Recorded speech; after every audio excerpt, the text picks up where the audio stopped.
Good news you can use with Deb Mahone, yeah. She got the good news you can use. Good news you can use for your life. Hello and welcome again to the Boomer Beat with your host, Beverly Mahone. March is Women's History Month, and I am using this platform to showcase some of the women, not all of them, because I'd be going on into the months if I did, but some of the women I admire for the work they do. And I believe in giving women their flowers while they are alive versus memorializing them later on. And today, my special guest is Victoria. No, is it Noe or no? It's Noe. No, Noe. Yeah. okay. I always pronounce that wrong, I think.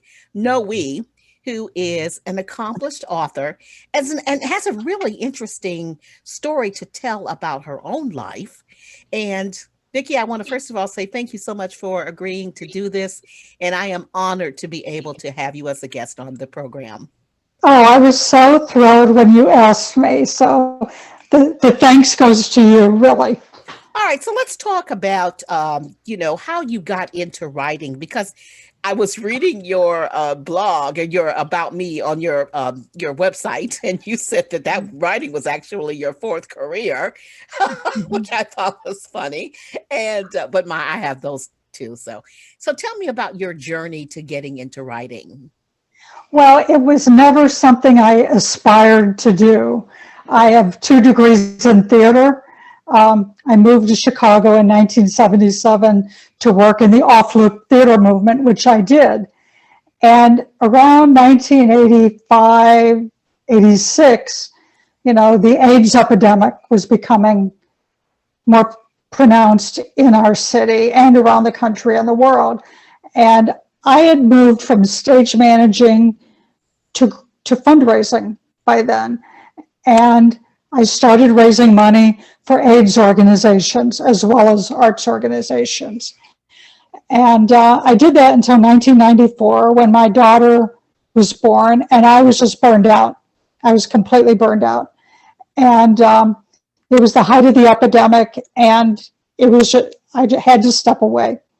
So while my daughter was growing up, I became a rep for 2 children's book publishers and sold books to Chicago Public School librarians, who are the most wonderful people in the entire world. I cannot say enough good about school librarians, but they walk on water. Anyway, so that was my next career.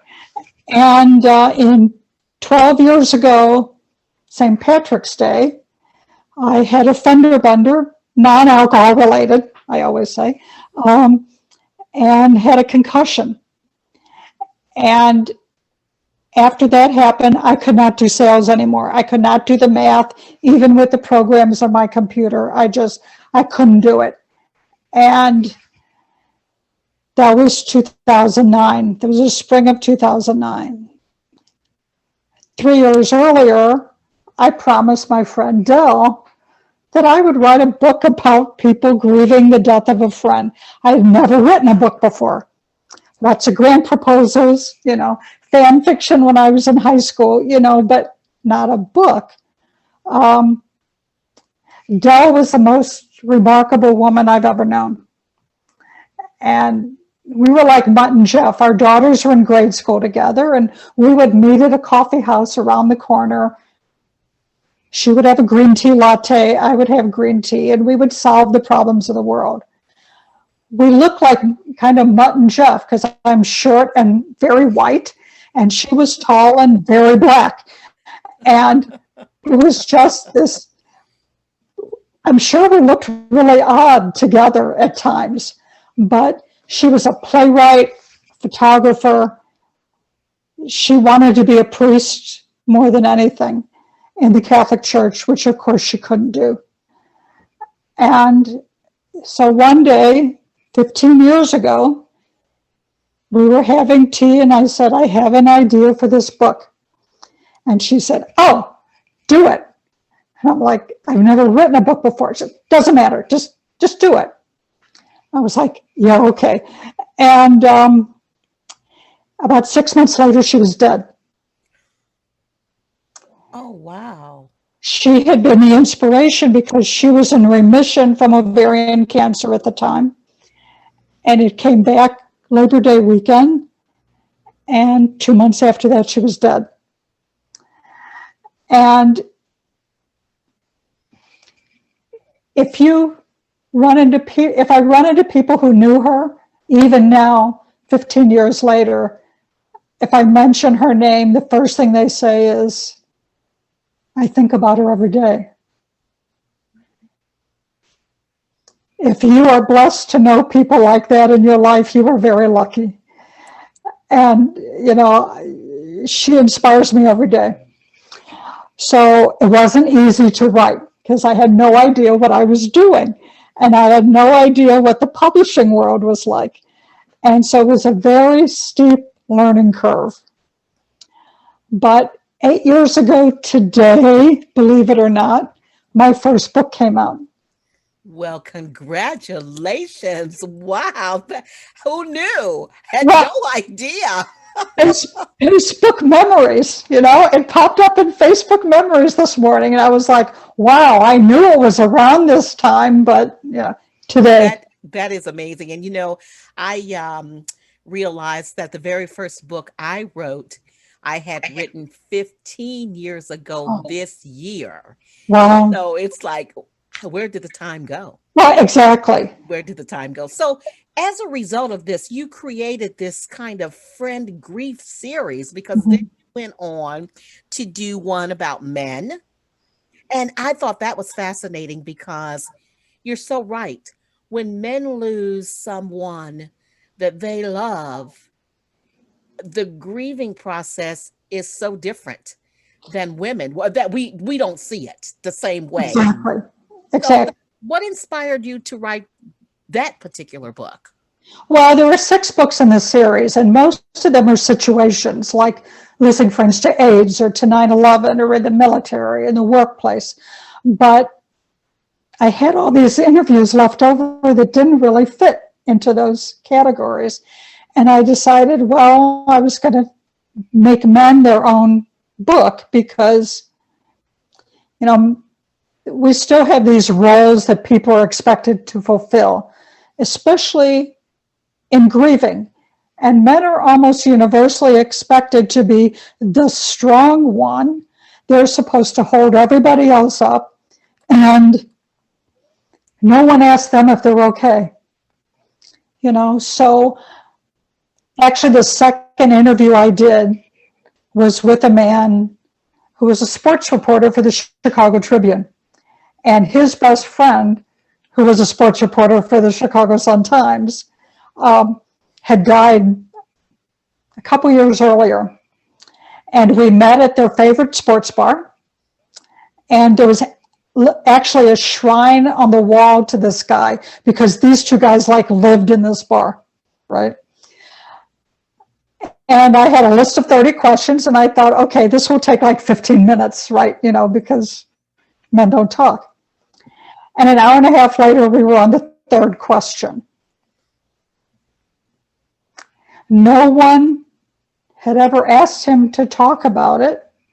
No one had ever asked him how he felt about his friend's widow not having a memorial service for almost a year. This was his best friend, and he had nowhere to go with his grief. And so it was a fascinating conversation. And the men I interviewed, an hour and a half was the shortest interview. It was again, I wasn't there to diagnose them. I wasn't there to tell them what to do with their grief. I was just there to listen. And it was amazing. It was just amazing. So can you share, a couple of things that men said that you knew were different from the way that women grieve? I mean, I know they keep it, they tend to keep it in, but is there anything else that stood out to you? I wound up interviewing one of my professors from college. He was, when I was in the theater conservatory at Webster, now University, he was the voice and speech teacher, and I was terrified of him. And but we managed to become friends many years later. So he is now the rabbi at the Motion Picture Home in Los Angeles. And I went to visit him there. And I intended to ask him about another friend of his who I knew he had helped when he died. And he told me the story, and it was a great story. And then he started talking about another professor who's actually been a close friend since I was in his class. He was my acting teacher. And he talked about their friendship. And he said, you know, I think it will be harder for me when he dies than when I die. Wow.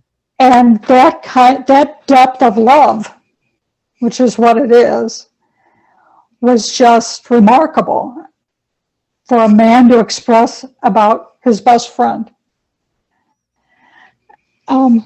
Another man, he's actually a writer, turned to me one night at a dinner at a conference and said, my best friend died when I was 29 and it changed my life forever. And I'm like, well, you know, we've been drinking for a couple hours, so maybe you should not tell me the story right now. So we met for dinner and he talked for 3 hours. He had a very charmed life.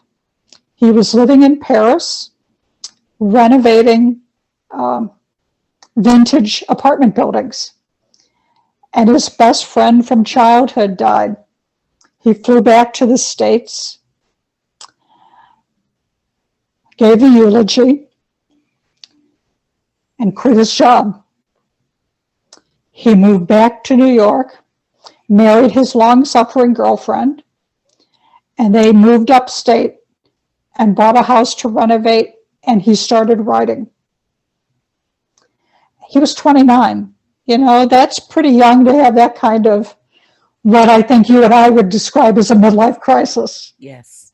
You know, Yes. but it just really spoke to, you know, like Dell's friendship with me. You know, some people just really have an impact on our lives, and we don't realize it until they're gone. And I think that the other part of this is that we don't realize the depth that men can really love other men, and not in a way that's, you know, absurd or gross, but I mean in a way that I could love you as my friend. And I think we dismiss that. We don't give it enough credit.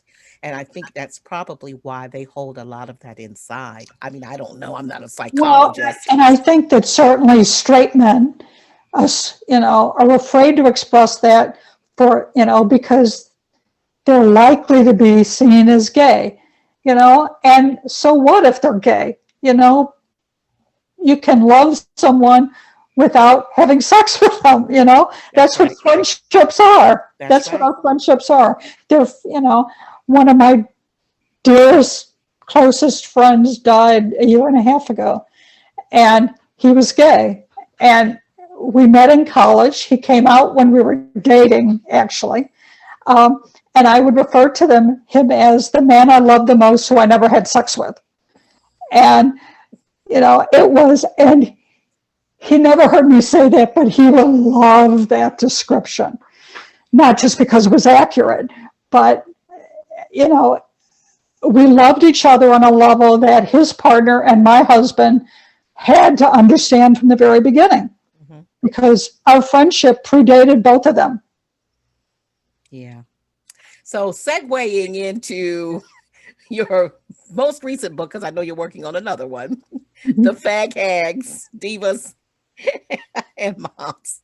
So I need to know what inspired you to write that book, because I know that, you know, you mentioned the fact that Elizabeth Taylor, and I believe, well, I'm not sure if you even referenced Cyndi Lauper, but I know that she was, you know, a strong advocate for a lot of early testing and research involving HIV. What made you write that particular book? What point were you trying to make? Well, you know, I had a lot of experience as a fag hag in the AIDS community, and I came from a theater background. I've had gay friends since high school, you know, so that dynamic wasn't new to me, but in 2014, 2014, I was in New York, ostensibly visiting my daughter who was in college there.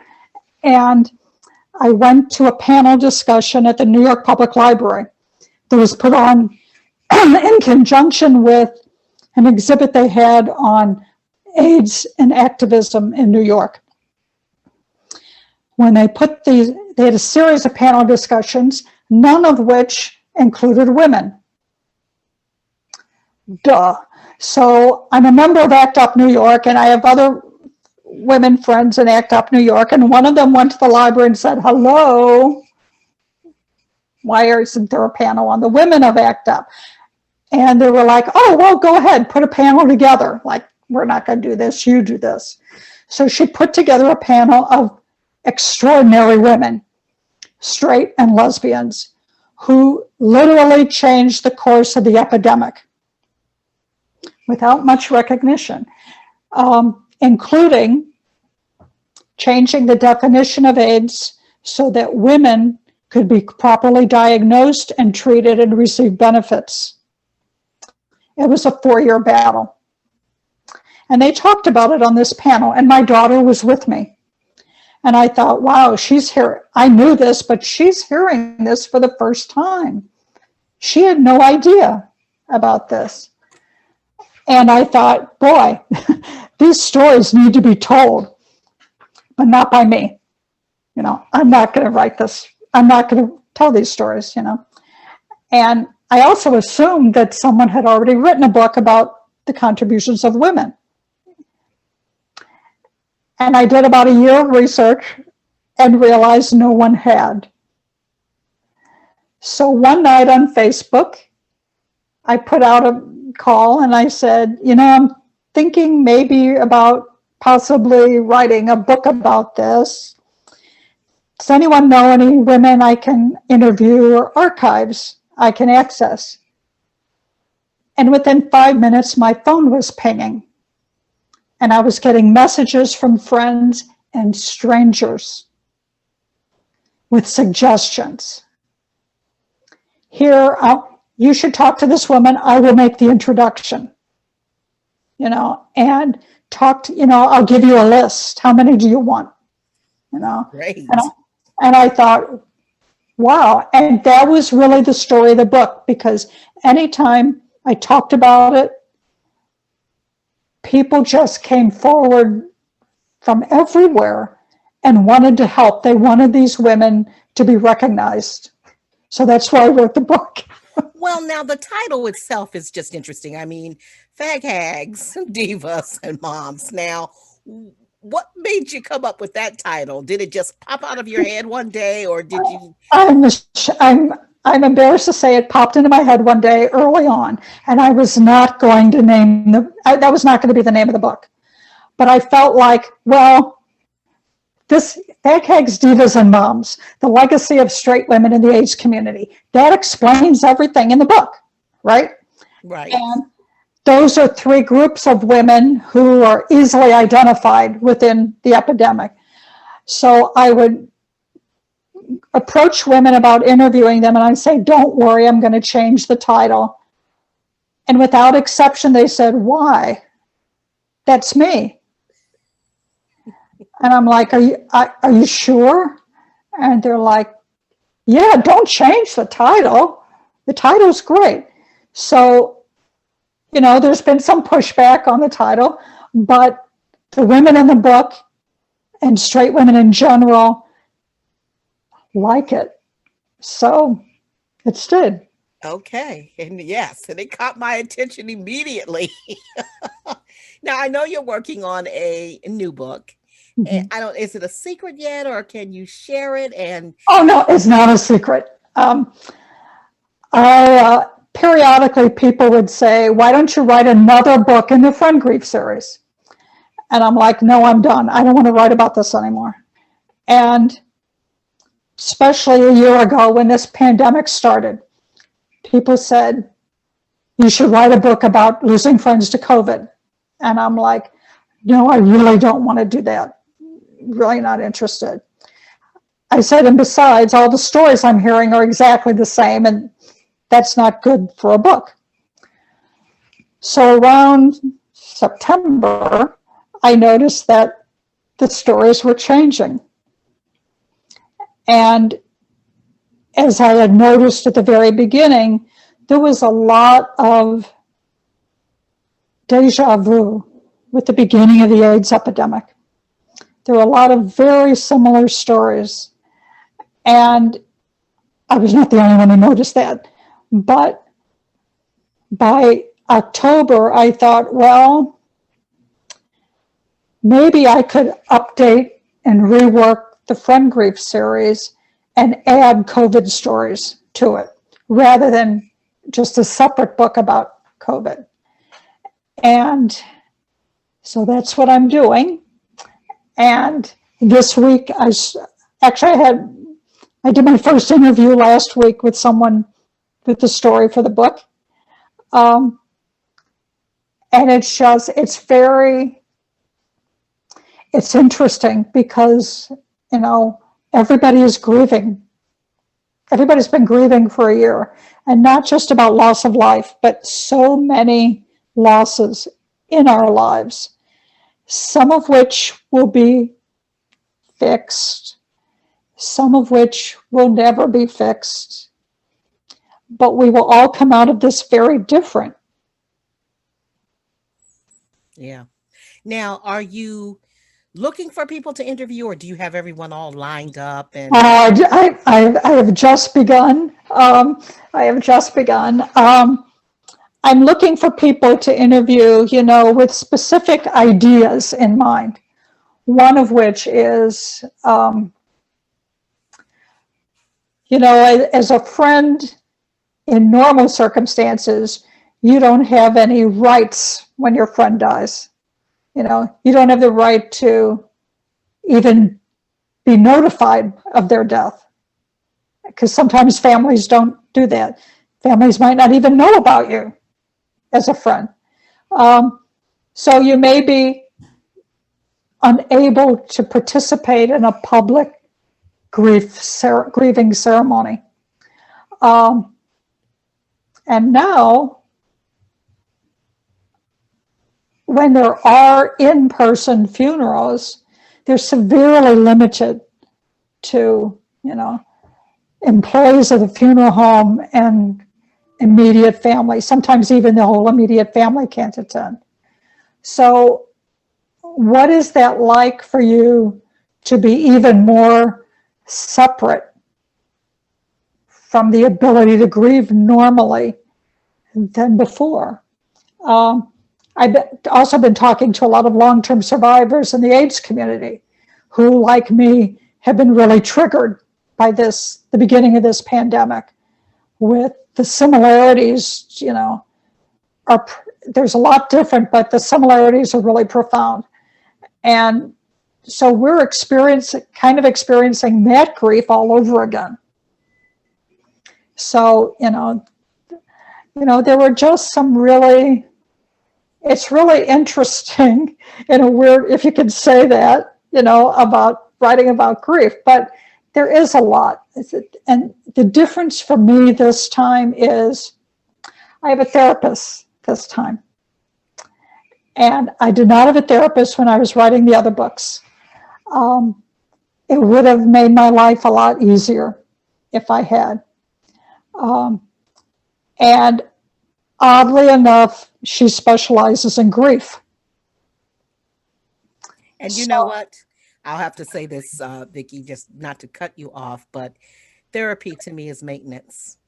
And I think we all need it. Yes. So, I mean, we don't all admit it, but therapy is maintenance for your mental health and wellness. Well, just as, my late father used to say, there should be a psychiatrist on every corner and they should be free. And when I was a little kid, I thought all I could imagine was there were people sitting at their desks on every corner outside.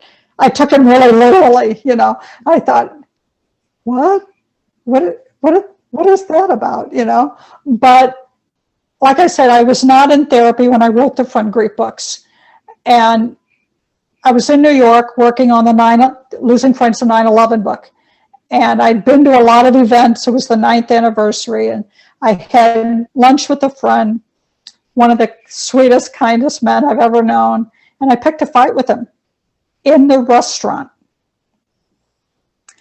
I don't do that, And I don't even remember what the fight was about, but it was stupid, whatever it was, I guarantee. And I walked out of the restaurant and he went one way and I went the other, and I thought, what the hell just happened? And it was the cumulative effect of what I'd been researching and experiencing. And so I would not even attempt to write this new book if I was not in therapy. Well, good for you. I mean, and to be able to just admit it and say it, good for you. So what's your next career? Where I have no idea. I have no idea. I would dearly love to go back to theater, which of course isn't happening these days. So I don't know if that's still a possibility. It's I'm 68. There was, and there were certainly some limitations to what I could do compared to what I was doing before. I loved being a stage manager because you were the boss. You told people what to do and they had to do it. It wasn't like being a director and you had to have these deep conversations with the actors about motivation. Being a stage manager is like, places in 5 minutes. There's no discussion about it. It's places in 5 minutes. The show's going to start. Nothing to argue about. So I don't know. It's but something creative, certainly. And whatever it is you do, I'm sure you will be good at it. Thank you. And we will be staying in touch. I'm sure of that as well. All right. Vicki, again, thank you so much for taking time out today. I sincerely appreciate it as I continue to highlight women who are making a difference in the lives of others during Women's History Month. Thank you so much. Thank you. All right, so that's going to do it for this edition of the Boomer Beat. Until next time, remember this: stay empowered along your journey. See ya. Good news you can use for your life. If you want to get the info that'll help you throughout your life, yeah.